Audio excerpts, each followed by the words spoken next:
नमस्कार मित्रों, मैं Gulshan Kumar study hub for job YouTube channel पर आपका स्वागत करता हूं, अभिनंदन करता हूं।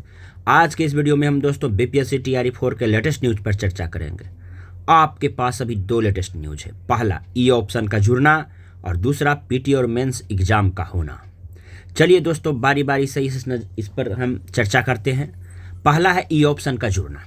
देखिए दोस्तों, ई ऑप्शन आपके लिए कितना फ़ायदेमंद हो सकता है और कितना हानिकारक हो सकता है, हम दोनों पर चर्चा करेंगे।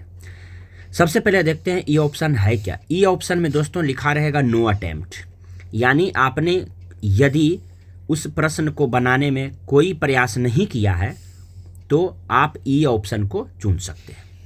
पहले क्या होता था दोस्तों कि ए बी सी डी ये चार ऑप्शन में आंसर रहता था, और यदि आपको बनाने का मन नहीं होता था तो आप इसको छोड़ देते थे। अब बीपीएससी का कहना है दोस्तों कि नहीं, यदि आपको नहीं बनाने का मन है तो ई नंबर ऑप्शन को चुनिए और उसको रख दीजिए। इससे क्या होगा दोस्तों, इससे होगा क्या कि जो सेटिंग वगैरह होता था उसमें खाली ऑप्शन को रख दिया जाता था और वहाँ पर जो है कोई ना कोई ऑप्शन भरकर सेटिंग करवा दिया जाता था। तो इसको रोकने के लिए दोस्तों बीपीएससी ने ई नंबर ऑप्शन लाया है। अब आपको जो प्रश्न नहीं आता है उसका ई ऑप्शन को रंग देना है।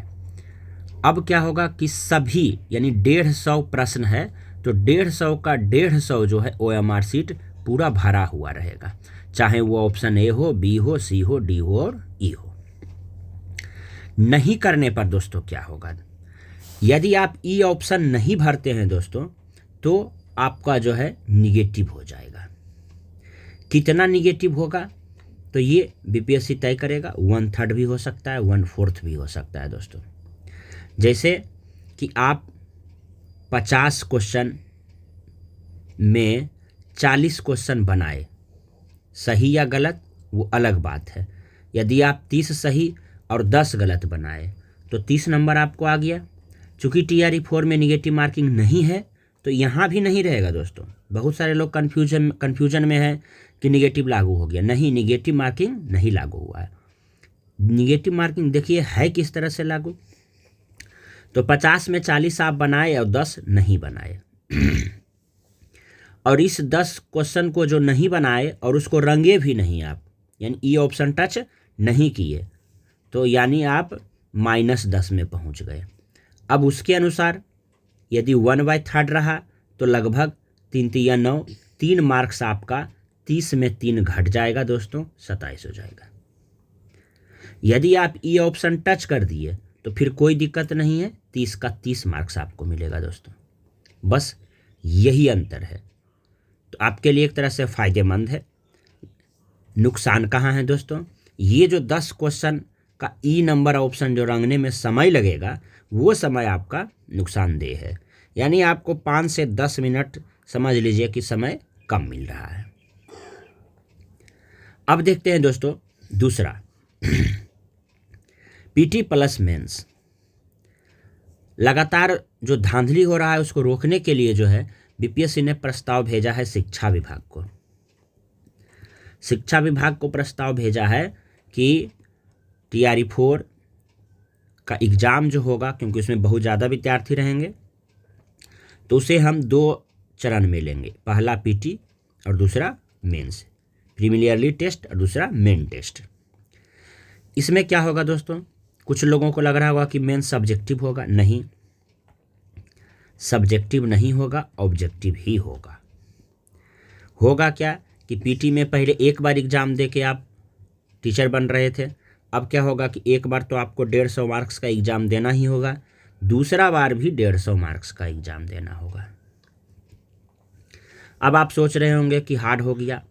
देखिए, जो एवरेज पढ़ने वाले थे उनके लिए हार्ड हो गया, और जो सही ढंग से पढ़ रहे हैं उनके लिए अभी भी हार्ड नहीं है।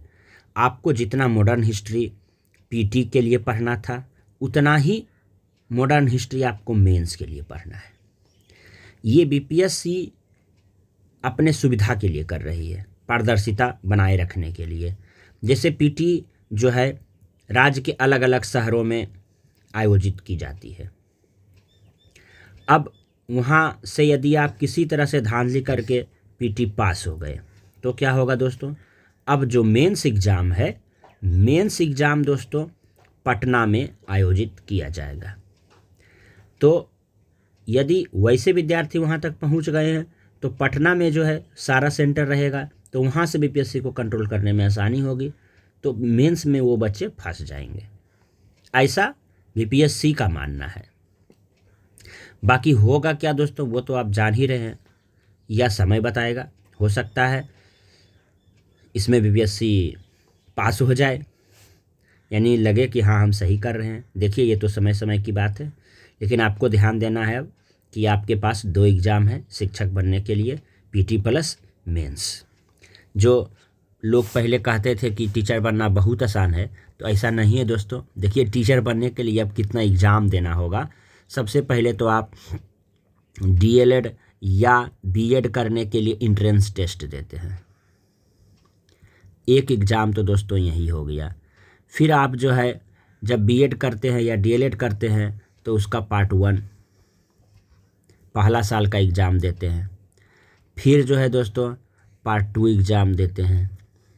फिर जो है दोस्तों आप सीटेट या एस्टेट का एग्ज़ाम देते हैं। अब दोस्तों आप फिर से 2 एग्ज़ाम दीजिएगा, क्या, तो बीपीएससी, टीआरई, पीटी और बीपीएससी टीआरई मेंस, 6 एग्ज़ाम देकर दोस्तों आप टीचर बनते हैं। और हमें लगता है कि कुछ समय के बाद इसमें एक एग्ज़ाम और जुड़ जाएगा दोस्तों, इंटरव्यू। लगभग 7 एग्ज़ाम हो जाएगा दोस्तों, अभी 6 पर हम लोग आए हैं। देखिए ये प्रस्तावाधीन है, अब शिक्षा विभाग क्या करती है, इस पर मुहर लगाती है कि नहीं लगाती है, लेकिन जैसा कि लग रहा है कि मुहर लग ही जाएगा। तो आप पीटी और मेंस के लिए तैयार रहिए।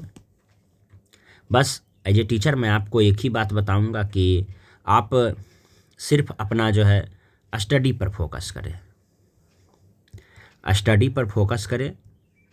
आप जैसे पढ़ रहे हैं उसमें थोड़ा सा निरंतरता लाइए। देखिए 2 ही चीज़ मेन है, निरंतरता होनी चाहिए, और दूसरा जो है प्रैक्टिस होना चाहिए दोस्तों। यदि आप टेस्ट एग्ज़ाम नहीं दे पा रहे हैं तो टेस्ट एग्ज़ाम को दीजिए और कंटिन्यूटी को बनाए रखिए, तो आराम से आपका पीटी और मेंस दोनों हो जाएगा। हाँ, ई नंबर ऑप्शन का ख्याल रखना है, जैसा कि हम ऑफलाइन बैच में जो पढ़ा रहे हैं उसमें भी हम लोग जो है ई नंबर ऑप्शन को अवॉइड करना शुरू कर देंगे। आप देखिए टॉपिक वाइज पढ़िए, जो भी पढ़ना है, चाहे पॉलिटी हो या मॉडर्न हिस्ट्री हो या साइंस हो, आप टॉपिक वाइज पढ़िए। जो टॉपिक आप पढ़ते हैं उसका आप टेस्ट दीजिए, जो भी टॉपिक पढ़ते हैं उसका टेस्ट दीजिए, और उसके बाद एक सब्जेक्ट का टेस्ट दीजिए जब कोई सब्जेक्ट आपका समाप्त हो जाए। उसके बाद आप P/Q को पूरा एकदम गहन रूप से अध्ययन कीजिए। उसके बाद दोस्तों जो है मॉडल पर आइए, मॉडल सेट पर। इस तरह से आप स्टेप बाय स्टेप चलते रहिए। बाकी जो है दोस्तों कैसे तैयारी करना है, कौन सा विषय कैसे पढ़ना है, क्या टेस्ट होगा नहीं होगा, आप इस चैनल को फॉलो करते रहिए, स्टडी हब फॉर जॉब। अभी भी यदि आप सब्सक्राइब नहीं किए हैं तो सबसे पहले सब्सक्राइब कीजिए, और आगे हम अच्छा से अच्छा वीडियो बनाते रहें। इसके लिए आप इसको जो है दोस्तों, यदि आप फेसबुक चलाते हैं तो फेसबुक के स्टोरी पर इसे ज़रूर लगाइए, व्हाट्सएप चलाते हैं तो व्हाट्सएप के स्टेटस पर इसे ज़रूर लगाइए, लाइक ज़रूर कीजिए, और थोड़ा कुछ कमेंट भी कर दिया कीजिए, ताकि आगे हम और ऐसे अच्छे से अच्छे न्यूज़ बनाकर आपको देते रहें। तो चलिए दोस्तों, आज के इस वीडियो में इतना ही। बहुत बहुत धन्यवाद।